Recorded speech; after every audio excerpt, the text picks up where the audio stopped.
Eu fico assustado, irmãos, com a situação do mundo que está avançando muito rapidamente para o final dos tempos. E as coisas estão acontecendo. Vocês já ouviram alguém falar que se você colocar um sapo numa panela com água quente, o sapo pula, certo? Você joga numa água quente e pula, porque não quer ser queimado ali. Mas se você coloca um sapo, água fria, numa panela, água fria, e vai com fogo lento, vai aumentando gradativamente a temperatura, ele não vai perceber. E quando ele perceber, já é tarde, já está cozido, né? Então, irmãos, é o que está acontecendo hoje conosco. Não sei se vocês sabem que o mistério da iniquidade já opera. Eu vou ler com vocês, então, Tessalonicenses, né? Isso que... Segunda Tessalonicenses, né? Capítulo 2. Capítulo 2, né? Versículo 7. Com efeito, o mistério da iniquidade já opera, e aguarda somente que seja afastado aquele que agora o detém. Então será de fato revelado o iníquo, a quem o Senhor Jesus matará com sopro de sua boca e o destruirá pela manifestação de sua vinda. Irmãos, hoje ainda não se revelou o homem da iniquidade, porque a legalidade ainda o impede. Mas as coisas estão virando devagarinho. Não sei se vocês estão percebendo, as coisas estão acontecendo, né, na surdina. Você não percebe, mas as coisas estão mudando. A água está esquentando, você não está percebendo, tá? A água está esquentando aqui na sociedade. E descobriram que a revolução cultural, né, o marxismo, tomar força, né, através da revolução nos países comunistas, como aconteceram nos países comunistas, e não deu muito certo? Na Rússia, aquela tomada de poder, e depois viu que não deu muito certo. A partir daí, irmãos, houve várias frentes, né, de fazer um outro tipo de socialismo. Por exemplo, o social-democrata. Ele vem de um socialismo fundado na Inglaterra, o socialismo fabiano. O que eles dizem? Eles dizem que se nós promovermos uma revolução para mudar o estado das coisas, né, da burguesia, eles chamam de burguesia, na verdade, esse estado que obedece a um padrão judaico-cristão em que nós vivemos, eles chamam de burguesia. Então, eles querem tirar isso. Porque o Marx prega, desculpe, hoje de manhã não estou falando da política, mas eu estou tentando mostrar para vocês que esse fundo tem tudo a ver conosco. Tá? O Marx prega que para que o Estado tome um poder absoluto num país, quando falo do Estado, irmãos, na verdade é apenas a cúpula, né? A cúpula. Esse princípio é o mesmo princípio que comentei ontem de Nimrod. Para que o Nimrod pudesse ter poder absoluto sobre o povo que ele governa, ele precisa derrubar o conceito de Deus. O marxismo, ele fica em pé sobre 3 pilares. Um pilar tem que tirar da cabeça do povo o conceito de Deus. Segundo pilar, o conceito da família.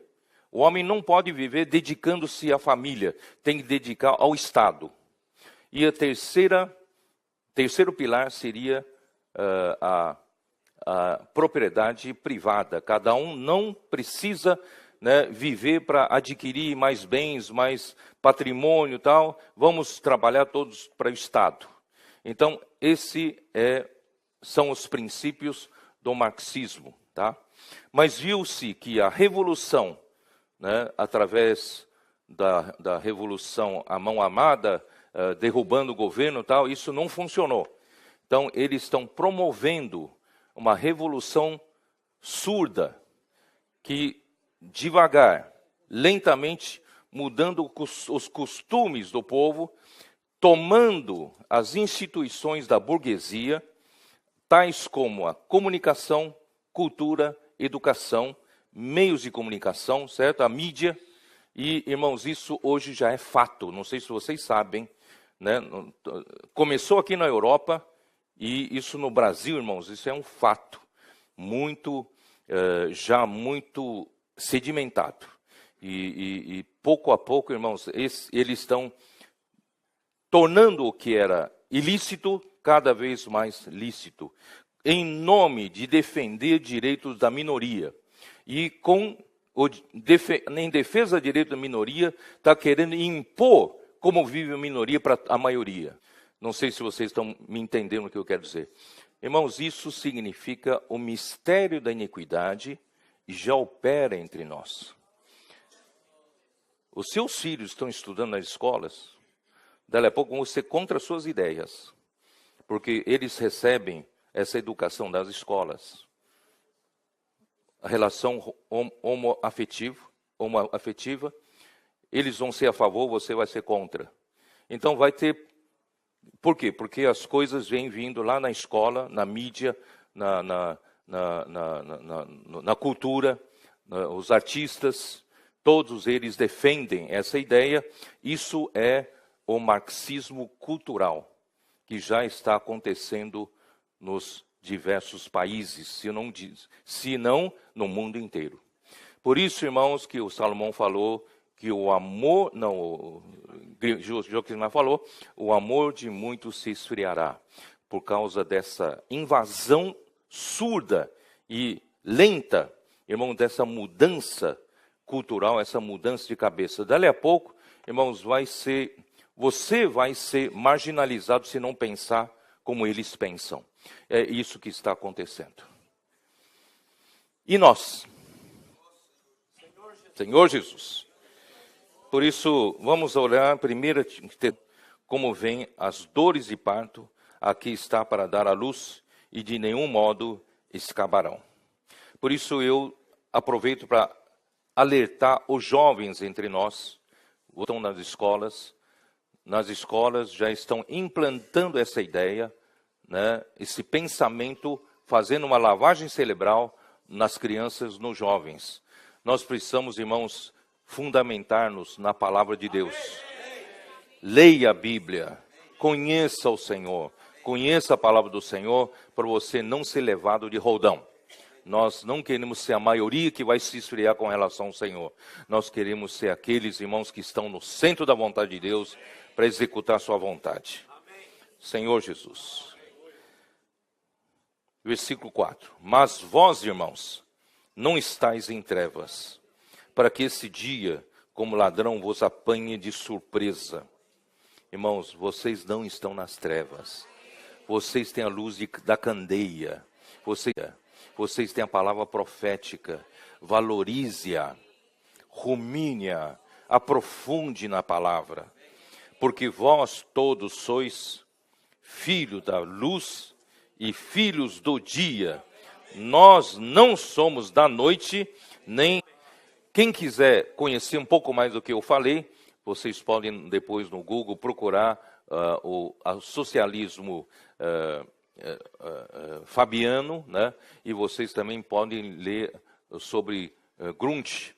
Gramsci foi o fundador do Partido Comunista Italiano.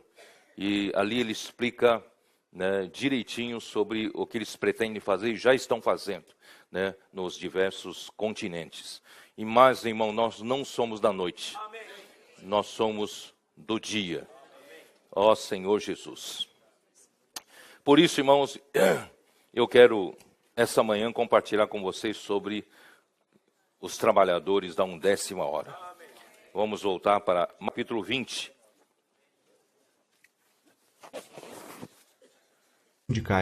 Que teriam o objetivo de acostumar os cidadãos a ver o Estado como uma ferramenta para curar todos os seus problemas.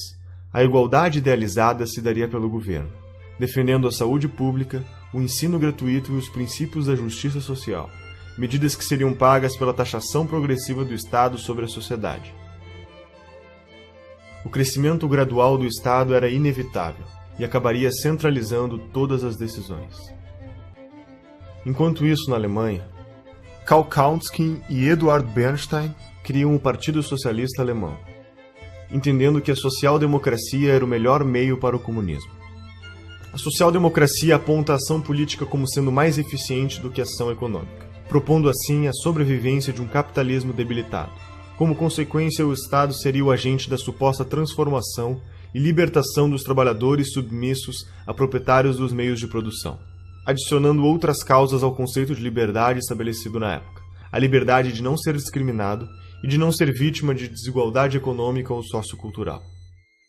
Enquanto isso, na Itália, um menino que vinha de família pobre e teve sua visão de mundo moldada por suas dificuldades financeiras, tornou-se jornalista e publicou suas teorias políticas em jornais de esquerda, tornando-se um dos líderes do Partido Comunista Italiano. Seu nome era Antonio Gramsci, e com 31 anos de idade, acaba sendo preso e condenado a 20 anos de prisão pela política italiana do regime Mussolini. Na cadeia escreve os 32 cadernos do cárcere, e estas reflexões iriam ecoar no mundo ao descrever como o Estado usa as instituições culturais para conservar o poder. Dentre as várias formas de processo transformador da sociedade em socialismo, a teoria do Gramsci é talvez a que melhor se aplica ao que tem acontecido no mundo e no Brasil. Porque o socialismo, o comunismo, o marxismo perdeu em tudo. Ele só não perdeu na cultura, né? Na cultura, ele é hegemonicamente vitorioso. E o Antônio Gramsci ensinava o seguinte: nós temos que tomar o poder mediante infiltração, ocupação de espaço, revolução cultural. Então, infiltrando aqui, infiltrando ali, ocupando espaço, eles ocuparam o Estado inteiro e eles viraram o estamento burocrático. Porque ele criou metodologias para que o socialismo, o comunismo predomine culturalmente na sociedade e não por meio das armas, da força. E há décadas tem grupos que tentam fazer isso no Brasil, implantar isso no Brasil. Aproveitando que nós historicamente temos uma cultura relativista, isso no Brasil é uma coisa histórica, nós não temos instituições fortes, né, saudáveis. Então, quer dizer, o caldo de cultura, quer dizer, é o caldo, né, perfeito para o surgimento de ideologias totalitárias. E elas vêm vindo. E elas chegaram lá, essa ideologia totalitária chegou no Brasil.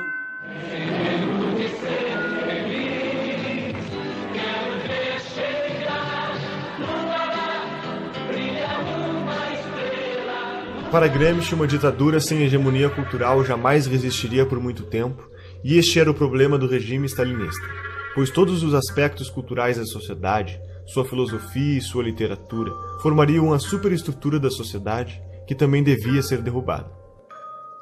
Gramsci propõe que, através do controle do sistema educacional, das instituições religiosas e dos meios de comunicação, seria possível reconstruir, criar e reproduzir uma hegemonia cultural comunista. Paulo Freire, o patrono da educação brasileira, foi um dos discípulos do pensamento gramsciano. Que existe uma tendência natural ao mundo acadêmico e produção de ideias a abraçar a causa socialista, né? Porque é um mundo em que você pode falar o que quiser. Estou falando principalmente no mundo das ciências humanas, que é onde está essa produção. Você pode falar o que quiser, porque não, um aluno de ciências humanas dificilmente vai quebrar uma empresa, porque ele não vai abrir uma empresa. Dificilmente ele vai derrubar um avião, porque ele não vai pilotar avião.